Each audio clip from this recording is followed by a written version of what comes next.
Okay, so let me ask you something. What if I told you that India's highest paid actor right now was on sitting in an office writing ad copies for living? Neither acting, not doing any films, just writing advertisements. And not just for few weeks, for years. Going to audition after audition, getting rejected. That guy is Ranveer Singh, and today in 2026, he just made 325 crore from a single franchise. And that is not his total net worth, that's just from two movies. So today I want to take you through his full journey, where he started, how he built himself, why he is almost about to give up, and what actually made him the biggest earner in Bollywood right now. So let's get into it. Who is Ranveer Singh? For those who don't know much about him, Ranveer Singh was born on July 6, 1985 in Mumbai. His family was Sindhi and his grandparents actually moved from Karachi to Mumbai. He was a very filmy kid growing up. He always used to participate in school plays, debates, and performance. He always knew somewhere inside that he always wanted to be on a screen. But here's what most people don't know about him. He went to study in America, Indiana University, Bloomington. And when he was there, he kind of pushed acting to the side. He thought, okay, maybe this is not realistic. Let me do something practical. So he focused on creative writing. And when he came back to India in 2007, that's when real struggle started, the years nobody talks about.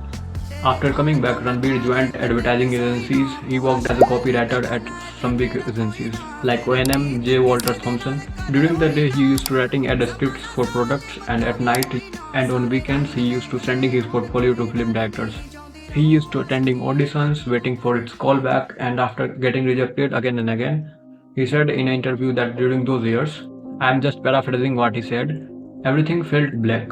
There was no guarantee. No one was calling him back for big roles. He was getting callbacks for minor part, small roles. Nothing that could launch a career. Now think about this for a second. He was from Mumbai. He has family connections. His maternal cousin is Sonam Kapoor, which means Anil Kapoor's family. And even with those connections, nobody handed him anything. He was still sitting in an advertising office and wondering if his dream would ever happen. That says something. Success doesn't come through whom you know, it comes through what you are willing to go through. Then in 2010, something changed. Yes, Raj Films was casting for a film called Band Baja Barat, a romantic comedy about two young people who start a wedding planning business in Delhi. Ranbir gave the audition and in his very first attempt, he impressed Aditya Chopra, one of the Bollywood's most powerful producers. Now here is a detail I love about this story is Manish Sharma was director of this movie and he actually sent Ranbir to Delhi University during filming breaks, not to study, just to walk around the campus to absorb real Delhi guys, how they talk, how they carry themselves. And that is why Ranbir took the seriously role of Bittu Sharma. This film was released in December 2010 and it worked.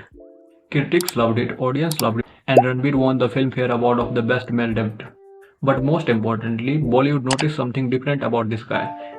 He wasn't typical good-looking hero. He had a raw energy, a kind of charisma that you can't really teach someone.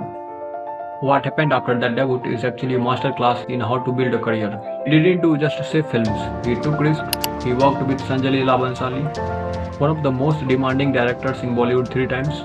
And those films required complete transformation. For Bajirao Mastani, he moved out of his house and cut out from the world. No phone, no TV, no internet. He became Bajirao, and while doing a dangerous stunt on set, he tore his ligament in his shoulder and continued still after surgery. And for Padmavat, he played Claudine Khilji, one of the most intense villain roles in the Bollywood history. He didn't just act the character, he became that character in that way that made audience genuinely uncomfortable. And they loved it. Then came The Gully Boy in 2019. A completely different world, Mumbai's underground rap scenes. The film premiered at the Berlin International Film Festival and won a record 13 Filmfare Awards. Ranbir again won the personally Best Actor Award. Then 83 in 2021, where he played Kapil Dev, India's one of most loved cricket legends. Again a completely different kind of role, a different story, a real person, not fictional character.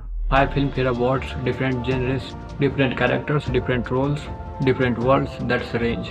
That's not luck. Now let's talk about where the money actually comes from, because this is the part that most people don't understand about the top actors. Films are just one piece of it. Ranveer Singh charges between 30 crore to 50 crore per film as his acting fee. That alone puts him at the very top. But recently he did something smarter. For the Dhurandhar franchise, 2 spy thriller films directed by Aditya Dhar, he didn't just take fixed salary. He went for a profit sharing deal, meaning instead of getting paid upfront, his income was tied directly to how the well film performed. That's like a gamble, it is a big risk, right? Like if the film flops, you will get much less than you expected. But if it works, the payoff is massive. पैसा ही पैसा होगा. Both Dhurandhar films absolutely crushed the box office. The first one grossed over 1300 crore globally, the highest grossing Indian film of 2025. And the second one, Dhurandhar The Revenge, grossed 1850 crore worldwide. Together they made Ranveer an estimated 325 crore. Just from these two movies, that's the same strategy used by Shah Rukh Khan and Rajinikanth. You stopped being an actor, you became invested in your own work. But wait, films are not still everything. Ranveer is also one of the most valuable brand ambassadors in India. He has over 40 brand deals right now. Companies pay him between 3 crore to 5 crore per endorsement deals. Brands like Adidas, Thumbs Up, Make My Trip, Jack and Jones, and each sponsored social media post 80 lakhs. In 2023, his brand value was estimated 203 million by Crore, which is one of the world's leading brand valuation companies. Even in 2025, after a small dip, it's at $170 million. That's put him India's second most valuable celebrity by brand. And then there are his business investments. He has a 50% stake in a company called Elite Mindset and another protein snack brand called Super U.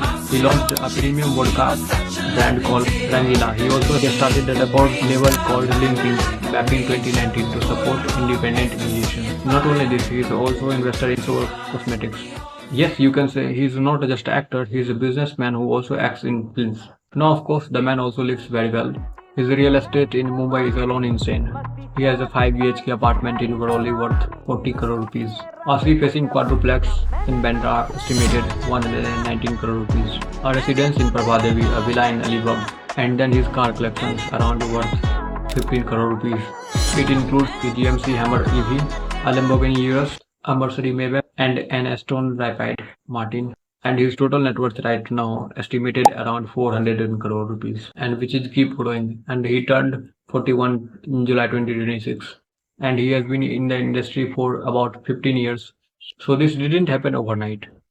I want to mention one thing because people always focus on films and money, and they forget that who's actually Ranveer Singh is as a person. He dropped his last name Bhavani from his screen name because he thought it wouldn't brand well. A small decision, calculated thinking. When he was kid, he was overweight. He wasn't the guy who walked into school looking like a Bollywood hero.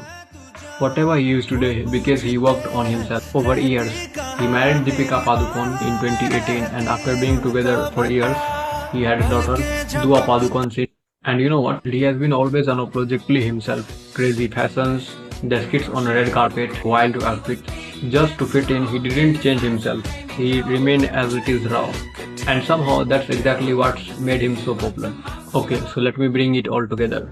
Ranveer Singh in 2026 is highest paid Bollywood actor right now. His net worth is around 400 crore rupees, in which he just made 325 crore from just 2 movies. He has 40 plus brand deals, multiple businesses, premium real estate, and brand value over 170 million.